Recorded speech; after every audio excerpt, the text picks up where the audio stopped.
Dear Level 3 students, credit our system, Department of Socio-computing at the Faculty of Economics and Political Science, Cairo University.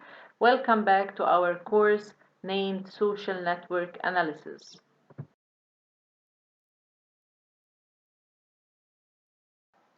After studying the main concept of diffusion and the reasons behind information diffusion and the several paths in literature review of diffusion research, we will now study the relationship between network structure and information diffusion. This is because in the previous slides we reached a conclusion that information diffusion is a network phenomena, and so it's important to study the network structure in its relationship to information diffusion. In a networked setting, people get influenced by others' decisions. There are many situations where individuals get influenced by other decisions, such as opinion, for example. Maybe people shape their opinion or build their opinion based on others. Also, they choose products to buy and leave other products. They are influenced by others' decisions.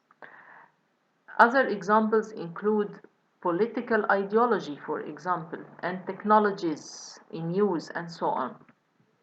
So, in the context of social networks, the study of diffusion is about understanding the connections and flows through social networks. It has been referred to as the process of dissemination requiring social interactions. In order for an idea to disseminate, you need social interactions.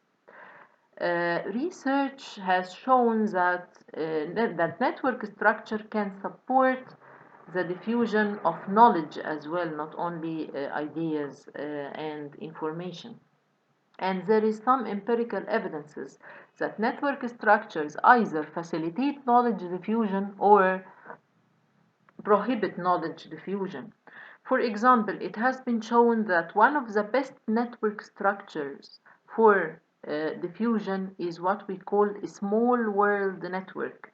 And we will study small world network in the next slide. The small world phenomena shows that small world network contains clusters similar to a regular network and short path lengths similar to random networks. Also, the concept of weak ties is very important to understanding diffusion networks.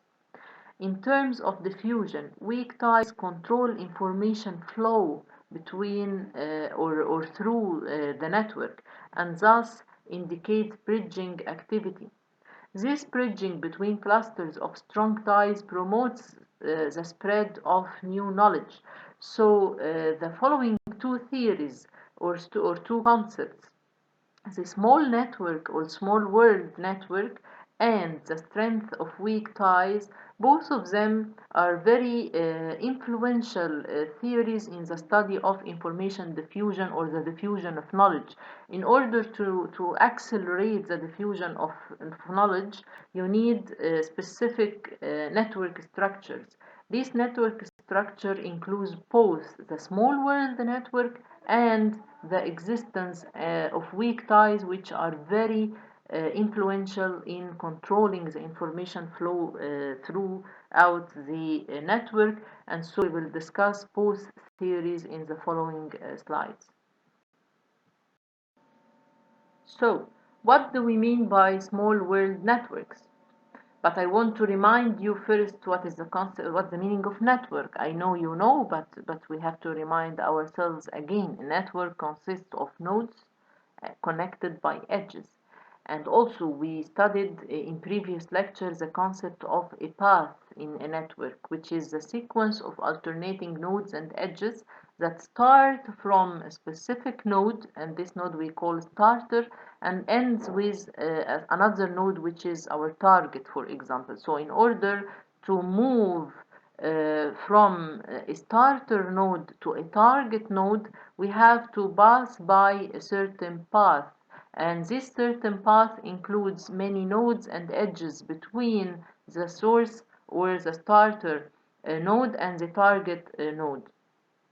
So these adjacent nodes and edges are in a specific sequence that we have to pass by in order to move from one node to another.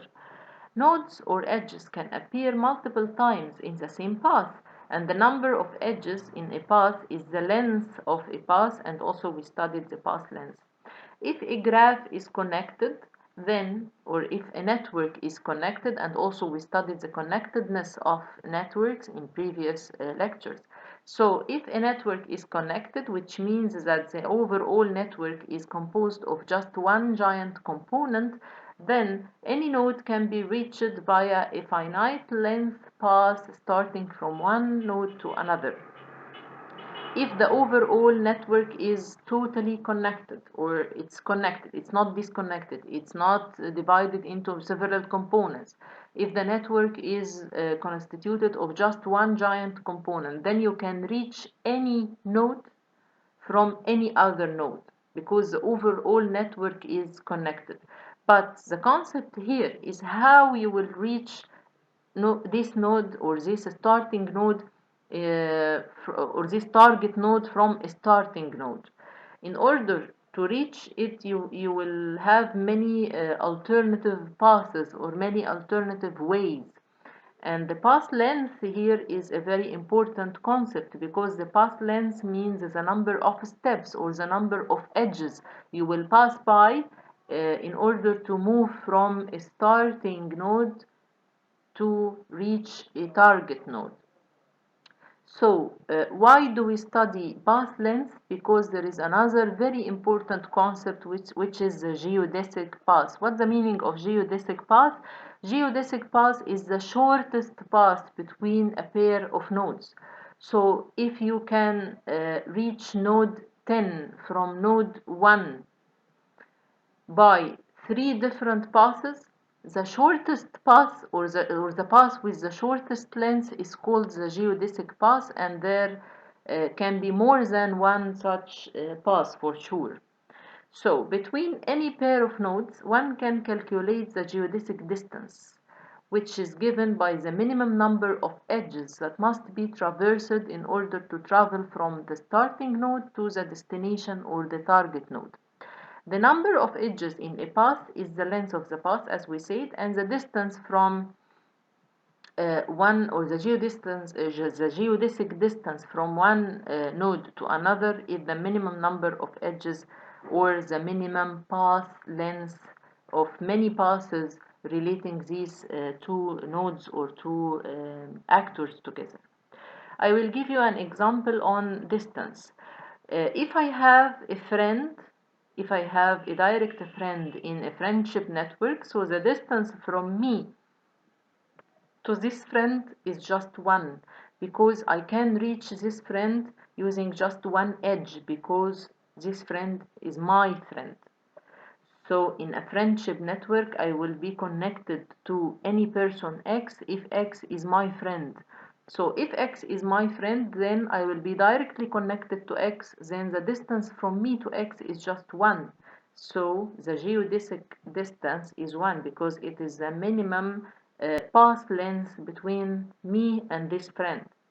However, if I want to reach a friend of my friend, then I will pass first a message from me to my friend, and this is the first edge here or the first link here, and my friend will pass on the message to his friend. So the distance between me and a friend of my friend will be 2. So the geodesic distance or the minimum length of path between me and a friend of my friend is 2. So, a small world network referred to a specific type of networks in which the mean or the average geodesic distance or the average shortest path between nodes increase sufficiently slowly as as a function of the number of nodes in the network. The term is often applied to a single network in such a family, for example. The relationships between family members or the network representing the social ties between family members is called small world networks, because almost all people are connected to each other. So the average shortest path between any two members of this family will be small. So this is why we call this network, or this type of network, as a small world network.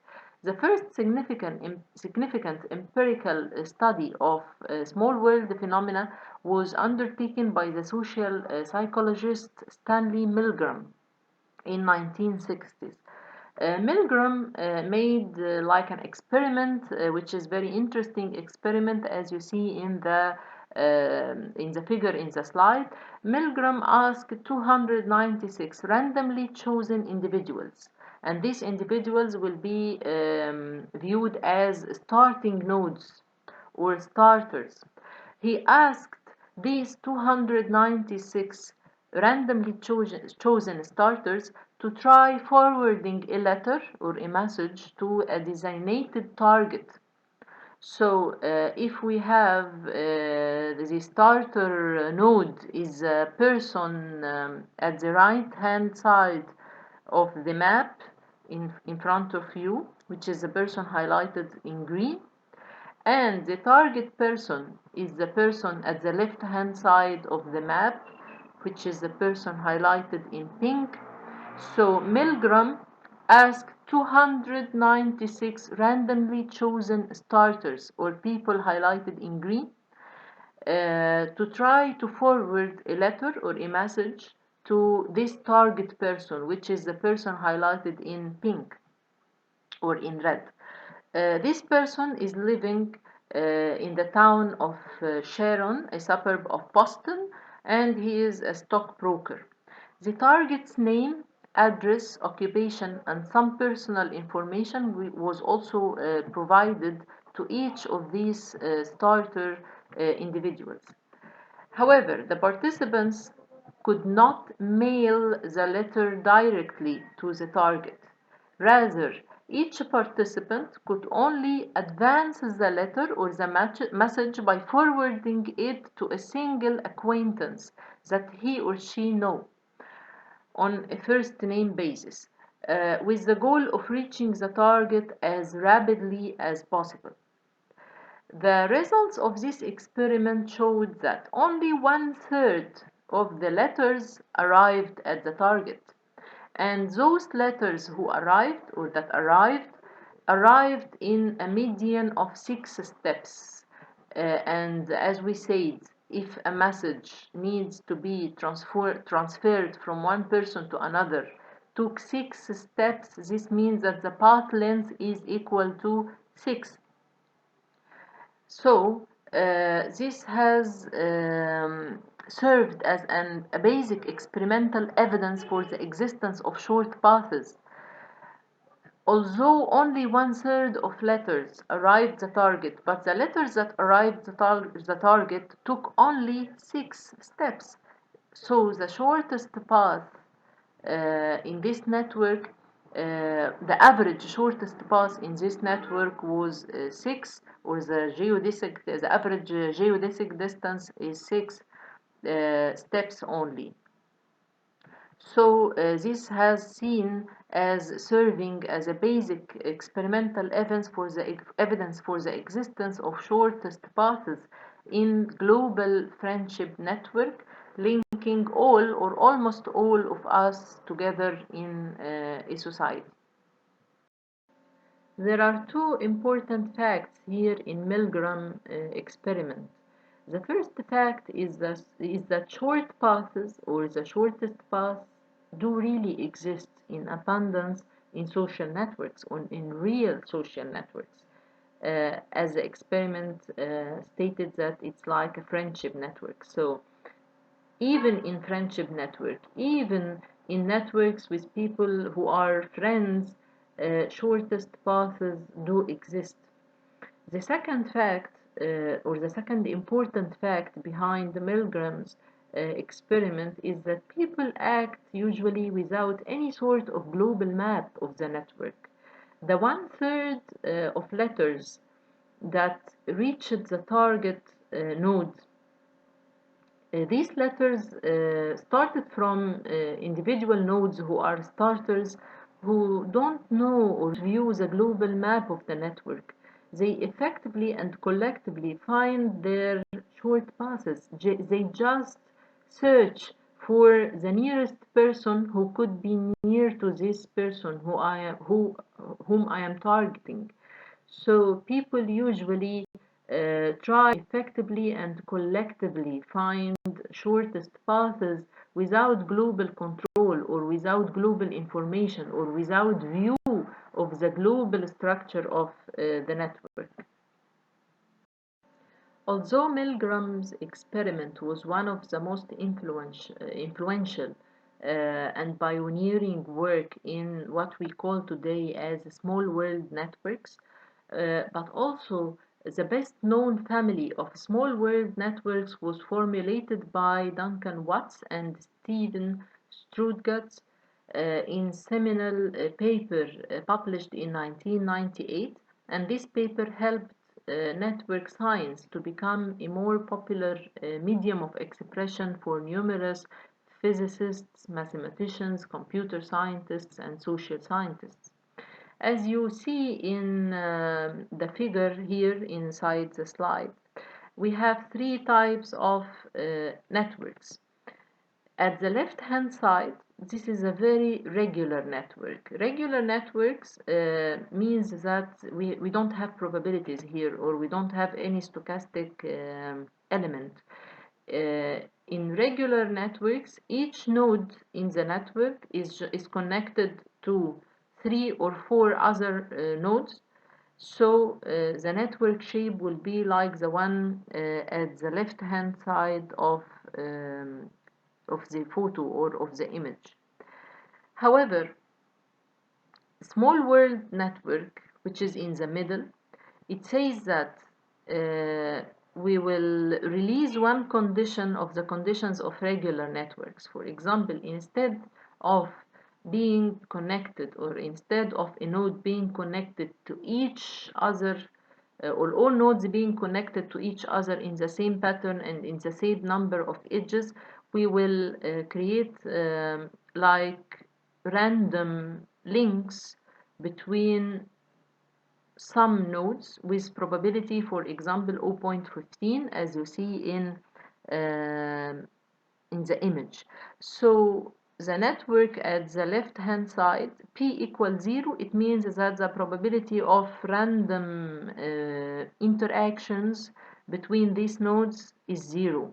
So there is no random interactions and people are connected in a very regular basis. Everybody is connected to every other body as you see in the photo. However, if we by 0.15 or 15% probability that a person will be directly interconnected to other person in the network, we will find a network like the one in the middle, which we call a small world network, where yes, every node is connected or can reach any other node in the network, but also these random connections or these random edges drawn in the middle will shortens the path between one node and another. So in order to move from, for example, the uppermost node and the lowermost node, you don't have to pass by all nodes in between, because there is one of the random interconnections exist now between one of the upper nodes and one of the lower nodes. But if we increase this probability of random interconnections, p equal 1 means 100% random, we will reach a third type of network called random networks. So if the probability of random interconnections is 0, we have a very regular network with each node is connecting with just 4 nodes. We have 20 nodes, which is the size of network, and each of these 20 nodes is connected to exactly 4 neighboring nodes and no more. In the middle case, every node in the 20 nodes is also connected to the 4 neighboring nodes, but also it may be connected with a probability of 15% with another node in the network. And in the right hand side, it's probability 100% that any node is connected to any other node, so we reach a random network. So what we are discussing, or what we were discussing for the previous 2 slides and in this slide, is that what's the notion of small world network. Small world network, it's not a regular deterministic network, and it's also not a totally random network. It's a network where people form like families, and every member of this family, yes, interact with a limited number of people inside this network, but also there are probabilities that this person may interact randomly with another person who is not a relative or a close relative of him or herself. Now, my dearest students, I will move to another very important theory in information diffusion and in network analysis in general, which is the theory of strength of weak ties. In 1973, Stanford sociology professor Mark Granovetter published an empirical paper called or entitled as The Strength of Weak Ties. In social networks, people have different links or ties to other people, and we studied in lecture 9 the concept of strong and weak ties. And we said that social ties or social relationships between individuals are not all the same. Do not they vary? They vary in their strength. Even friendship networks, even if you have 4 or 5 friends, but your relationship with these friends are not the same, the strength of friendship between you and your 5 friends is not the same. Some friends are very intimate friends, so they are most close or closest to you, so the strength of this relationship is the highest one. And some friends are not that or don't have the same value of strength as your closest friends. Also, you don't only have friends. Maybe you have colleagues, you have family members. So social ties differ and vary in their strength. Strong ties are characterized as deep affinity, for example, close family member, or close friends, or close or very close colleagues, and so on. While weak ties, in contrast, might be acquaintances or a stranger with a common cultural background, and so on. So, the point is that the strength of these ties can substantially affect interactions, outcomes, and well being.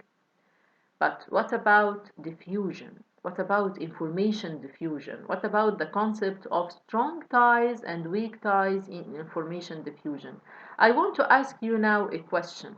From your point of view, uh, which is more powerful in information diffusion, strong ties or weak ties? Maybe at the beginning you say that, or you answer that strong ties are most important for information to diffuse and for ideas to spread inside the society. But in order to know the correct answer, we have to ask Dr. Granovetter. Granovetter wondered if the strength of a tie had an impact on finding a job, for example.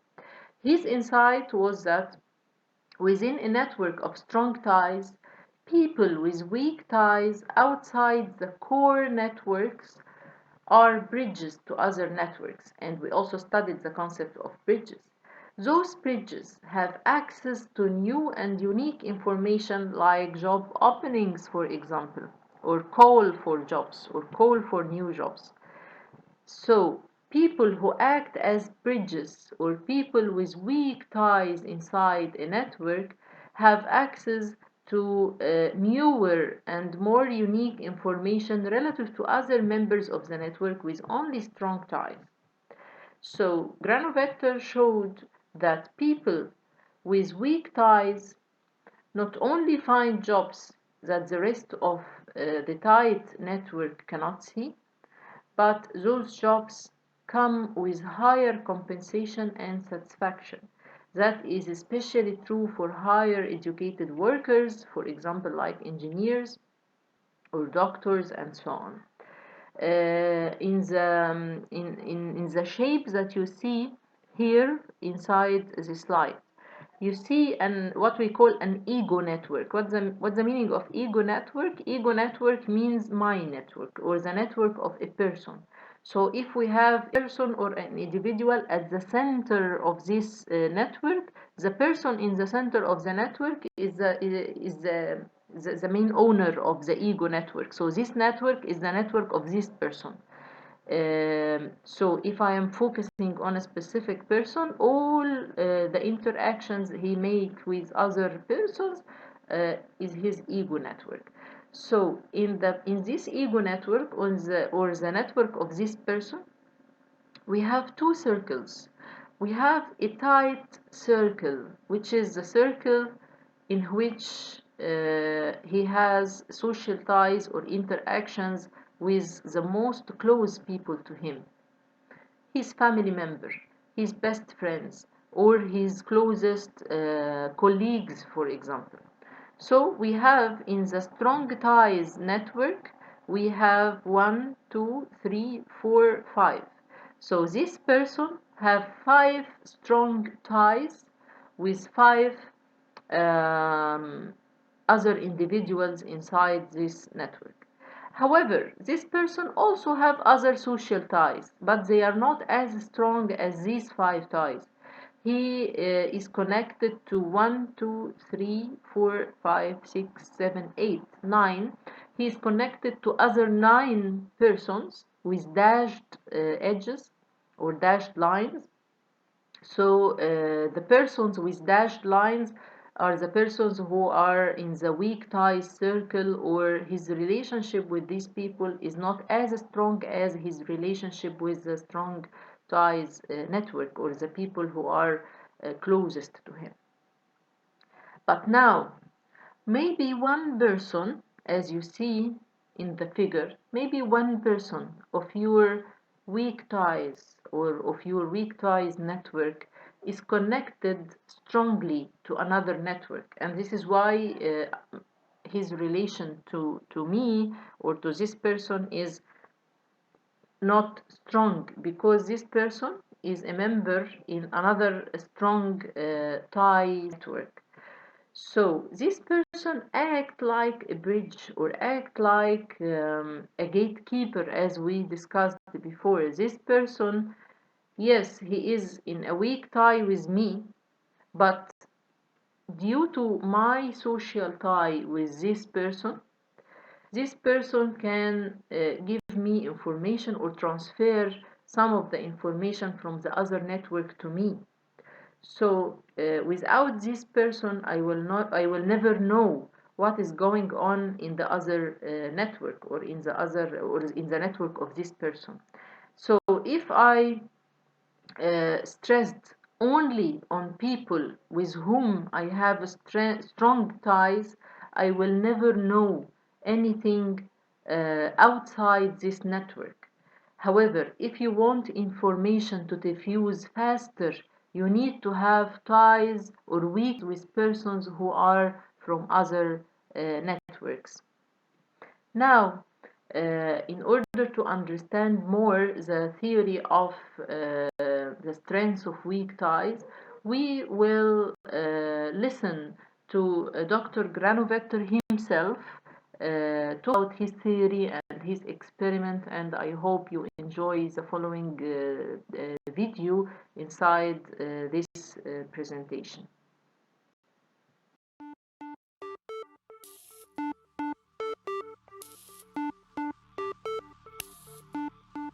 People think social networks is a new idea, a new thing to study. And in fact, anthropologists started talking about social networks probably in the 1930s, and mathematicians were talking about them in the 1950s, and sociologists started picking up on social networks in the 1960s. So I wanted to do a dissertation that showed how interesting and important social networks were. It seemed to me that one of the biggest sources of inequality in our society, in almost any modern industrial society, is differences in the rewards to different jobs people have. So if you could show that people found their jobs through social networks, then that would mean that social networks were a big part of where inequality is coming from. And instead of studying, as I wanted to, men and women and blue-collar and white-collar workers, I only studied male professional, technical, and managerial workers because that was manageable and it was already as many people as I could possibly handle. Professional, technical, and managerial workers are what we might call higher white-collar workers, doctors and lawyers and teachers and professors and managers and engineers and scientists and people who do technical work. So I found directories for the city of Newton, and from these directories, I chose a sample of people who had recently changed from one job to another. Almost every single person either let me into their house and was interviewed right on the spot, or said, well, you know, we're in the middle of dinner or something, but come back on Saturday. So I ended up with 100 people who fit the sample criteria that they'd changed jobs recently. And then once I had interviewed those people and had some sense of what was going on, then I could write a survey instrument that I mailed out to another couple of hundred people, and I got 182 of those back. A lot of times when people would tell me that they found their job through someone they knew, I would say to them, oh, so you found the job through a friend. And over again, people would correct me and say, no, not a friend, just an acquaintance, just an acquaintance. When you hang around with your best friends, they tend to know each other, and you form a clique with them, and their best friends are kind of the same as your best friends.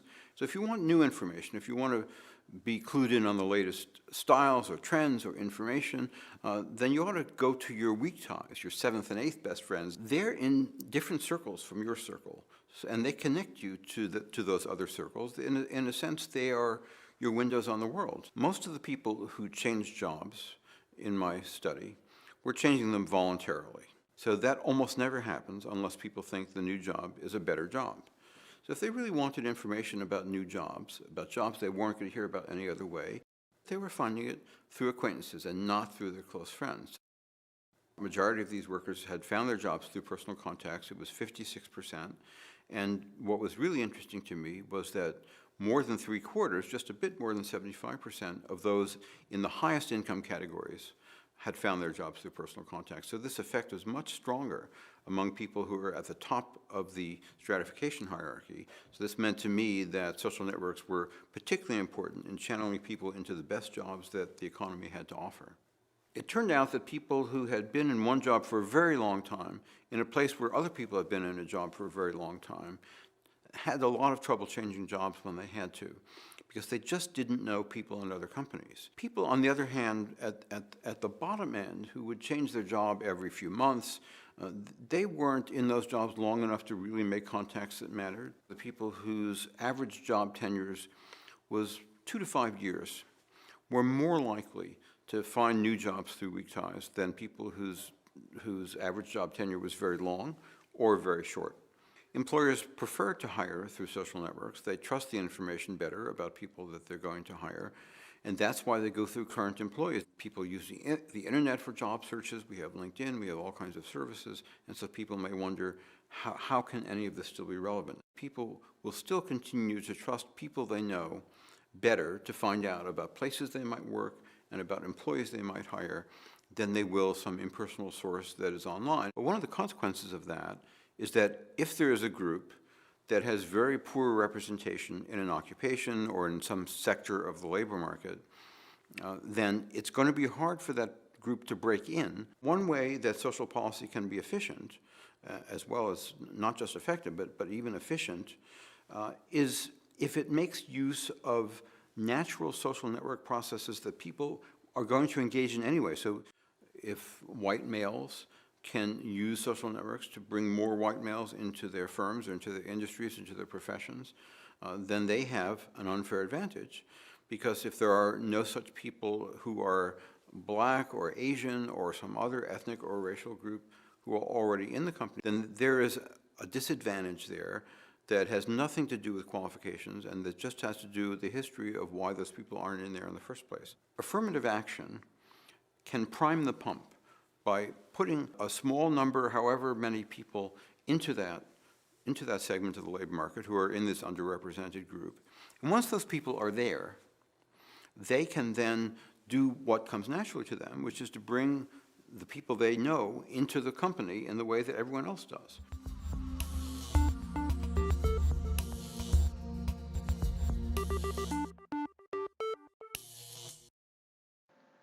Now, I hope you enjoyed Dr. Granovetter's speech about his experiment that